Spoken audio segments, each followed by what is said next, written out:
दोस्त इस वीडियो में हम बात करेंगे बीपीएससी टीआरई 4 के सिलेबस के बारे में। जो आपका न्यू पैटर्न आया है उसके आधार पे मैं आपको बताने की यहाँ पे कोशिश करूंगा और समझाने का भी कोशिश करूंगा। इस टीआरई 4 का सिलेबस जो है कंप्लीटली चेंज हो गया पिछले के अकॉर्डिंग, क्योंकि यहाँ पे आपको प्री और मेंस दो एग्जाम लिया जाएगा, जिसके तब से स्टूडेंट अभी धरना भी दे रहे हैं, क्योंकि उसको पहले एग्जाम पैटर्न के मेंटल रूप से प्रिपेयर थे, अब एकाएक क्या कर दिए, वो प्री और मेंस कर दिए।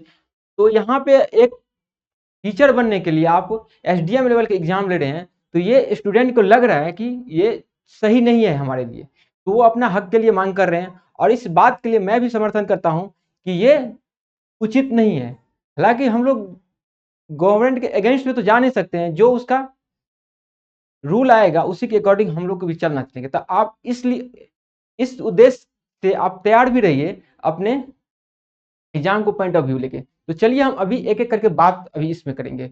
वीडियो स्टार्ट करने से पहले मैं अपने बारे में बता दूं, मैं राजीव रंजन, मैं आपको मैथ्स पढ़ाता हूं इस चैनल पे, और मुझे काफ़ी दिनों का अनुभव है मैथ्स में, मैं टीचर रह चुका हूं काफ़ी दिनों से।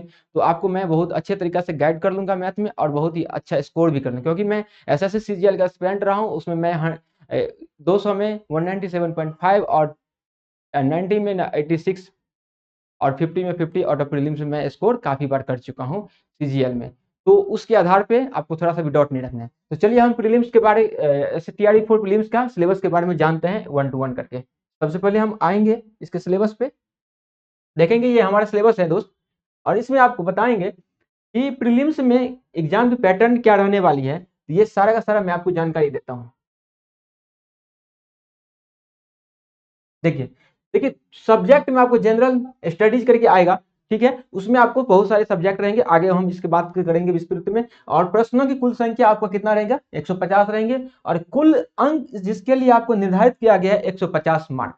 और इसमें सबसे बड़ी बात क्या आ गया है, आपको निगेटिव मार्क भी इसमें लागू कर दिया गया है, जिसमें आपको 1/3 निगेटिव मार्क है। जिसका मतलब 3 अगर गलत करेंगे तो 1 मार्क आपका काट लिया जाएगा, 3 यदि क्वेश्चन रॉन्ग करेंगे तो 1 नंबर काट लिया जाएगा। और यह 150 क्वेश्चन बनाने के लिए आपको समय 2 घंटे का दिया जाएगा। और ये इसका विकल्प जो है ना 5 गो रहेगा, जिसमें A B C D E करके रहेगा। और सबसे बड़ी बात बीपीएससी क्या है दोस्त, आप ऑप्शन छोड़ नहीं सकते हैं। अगर नहीं भी आपको क्वेश्चन आता है ना, तो आपको ऑप्शन ई नंबर टिक करना ही पड़ेगा, अन्यथा आपका क्वेश्चन मतलब एक्सक्लूड कर दिया जाएगा। उसका क्वेश्चन को मार्क नहीं, निगेटिव में कंसीडर शायद करता है, ठीक है। और आगे मैं इसके बाद बात करूंगा इसका सिलेबस के बारे में। तो यहाँ पे आप देखेंगे दोस्त, सिलेबस में सामान्य विज्ञान, जनरल साइंस से भौतिक, रसायन विज्ञान, जीव विज्ञान और दैनिक विज्ञान वैज्ञानिक दृष्टिकोण से पूछा जाएगा। दैनिक विज्ञान दृष्टिकोण से जो डे टू डे लाइफ में हम लोग यूज करते हैं उसके आधारित पर आपको क्वेश्चन पूछा जाएगा। फिर हम आगे करंट अफेयर की बात करेंगे, जिसमें आपको राष्ट्रीय व अंतर्राष्ट्रीय महत्व की प्रमुख घटनाएं आपको पूछा जाएगा। फिर हिस्ट्री में आपको पूछा जाएगा भारत एवं बिहार का संपूर्ण ऐतिहासिक परिदृश्य पूछा जाएगा। भारत और बिहार से आपको क्वेश्चन यहाँ देखने को मिलेगा। फिर हम भूगोल की बात करेंगे, तो भूगोल में सामान्य भूगोल और भारत का भूगोल आपका क्वेश्चन पूछा जाएगा। फिर आगे हम बिहार विशेष भूगोल की बात करेंगे, बिहार के प्रमुख भौगोलिक प्रभाग, प्राकृतिक रचना एवं महत्वपूर्ण नदियां के बारे में आपको क्वेश्चन ज्योग्राफी से पूछे जाएंगे।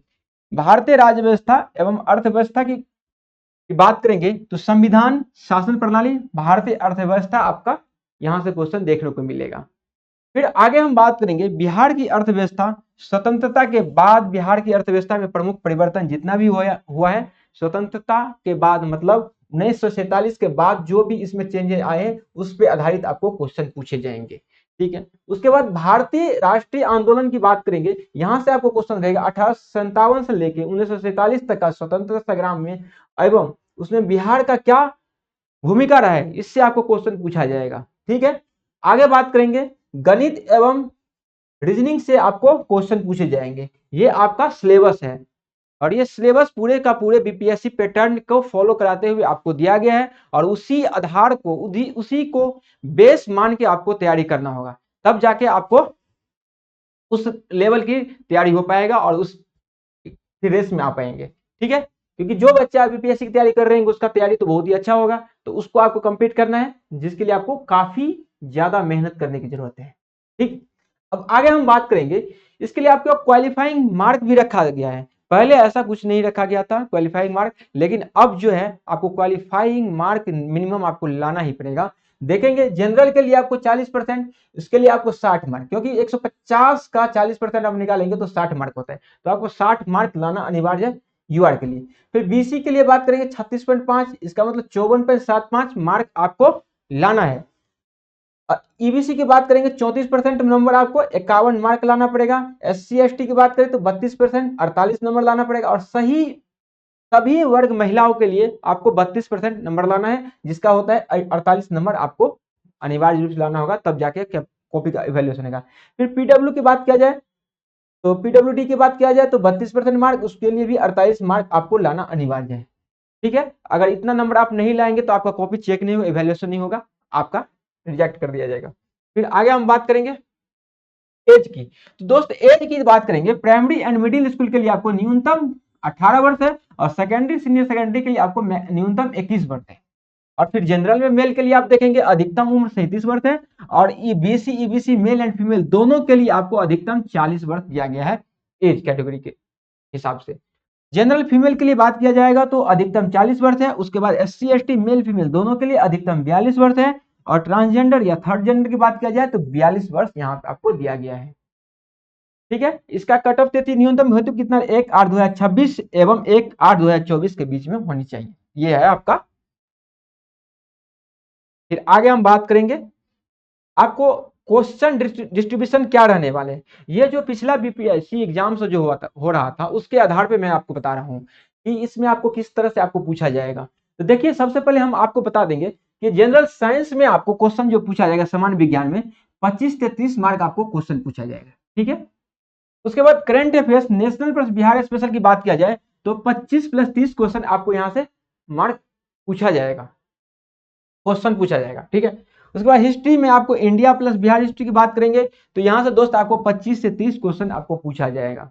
आपको कैसे तैयारी करना है और किस तरीके से करना है, ये भी सारा का सारा अभी जानकारी देंगे, और किस सब्जेक्ट को सबसे पहले करेंगे ताकि आपको ज्यादा मेहनत करने की जरूरत नहीं पड़े, कम मेहनत में प्रीलिम्स आप क्लियर कर जाएंगे। ठीक, उसके बाद ज्योग्राफी की बात करेंगे दोस्तों, general India plus Bihar geography और रिवर्स सिस्टम से आपको क्वेश्चन पूछा जाएगा, जिसमें आपको 15 से 20 क्वेश्चन ज्योग्राफी से देखने को मिलेंगे। फिर इंडियन पॉलिटी यानी इकोनॉमिक्स से बात करेंगे तो 15 से 20 क्वेश्चन आपको पूछेगा यहाँ पे। फिर आगे हम बात करेंगे Indian national movement and Bihar contribution के बारे से आपको 10 से 15 क्वेश्चन पूछा जाएगा। फिर आगे हम देखेंगे mental ability reasoning and mathematics से आपको दोस्त 10 से 15 क्वेश्चन पूछा जाएगा। कुल मिला के आपको 150 क्वेश्चन पूछे जाएंगे, इतने सारे सब्जेक्ट है आपके पास। तो इसमें आपको मैं अभी आगे बता देता हूं कि आपको सबसे पहले करना क्या है, किस सब्जेक्ट को आप फोकस करेंगे। देखिए, सटीक तैयारी रणनीति एवं विश्लेषण भी आपको मैं बता रहा हूं। प्रिपरेशन स्ट्रेटजी आपको क्या होनी चाहिए, तो आपका होनी चाहिए दोस्त प्रिपरेशन स्ट्रेटजी कि प्रथम प्रायोरिटी आपका रहना चाहिए क्या, science plus current affairs plus history. इस भाग से लगभग 75 से 90 प्रश्न पूछे जाएंगे, इतना संभावना है। तो इसीलिए सबसे पहले आपको साइंस करंट अफेयर और हिस्ट्री को आप रेडी कीजिए। सेकेंड गो में आप क्या करेंगे, ज्योग्राफी पॉलिटी इकोनॉमिक्स यहां से आपको 30 से 40 क्वेश्चन पूछे जाएंगे, इस पे आपको फोकस करना है। थर्ड गो में आपको क्या करना है, national movement plus maths and reasoning को आपको फोकस करना है। देखिए, मैं आपको मैथ्स और रीजनिंग के लिए मैं बता दूं, सिर्फ और सिर्फ बीपीएससी का पीवाईक्यू प्लस टीआरई का पीवाईक्यू जितना भी हुआ है इतना आप कर लेंगे तो मैथ्स एंड रीजनिंग आपका 100% कंप्लीट हो जाएगा। और इसका मैं इस चैनल पे आपको करा दूंगा, क्योंकि मैथ्स और रीजनिंग के लिए मुझे पता है आपको कितना करवाना है और कितना क्वेश्चन कहां से आने वाला है, मैं उस आधार पे आपको करा दूंगा, एक भी क्वेश्चन वहां से नहीं छूटेगा।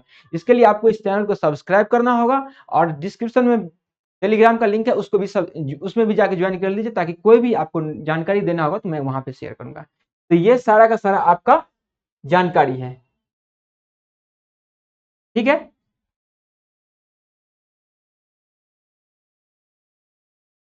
मैं यहाँ पे आपको मैथ्स में सारा का सारा गाइड करूंगा इस चैनल पे। इसके लिए जो आएगा आपका मेंस होगा, मेंस में जो बच्चा आपको मैथ्स से होंगे उसके तो 88 90 क्वेश्चन तो आपको मुख्य विषय में सब्जेक्ट में मैथ ही होगा। तो उसके लिए आपको इस चैनल से जुड़ जाना है। आपको कंप्लीट मैथ्स में आपको चैप्टर वाइज पढ़ा दूंगा, पीवाईक्यू कराऊंगा, और उसके बाद कंसेप्ट बेस पे अभी आपको प्रैक्टिस करा दूंगा सारा का सारा। ज्यादा नहीं, कम तैयारी करके अच्छा प्रैक्टिस करवा दूंगा, उसका 100% सोल्यूशन हो जाएगा और आपका अच्छा मार्क आएगा। तो चलिए इस वीडियो को हम यहीं पे खत्म करेंगे। यदि इस चैनल पर आप नए हैं तो चैनल को सब्सक्राइब करें और दोस्त के साथ भी शेयर करें। तो अपना ध्यान रखिएगा, मैं अब चलता हूं। धन्यवाद।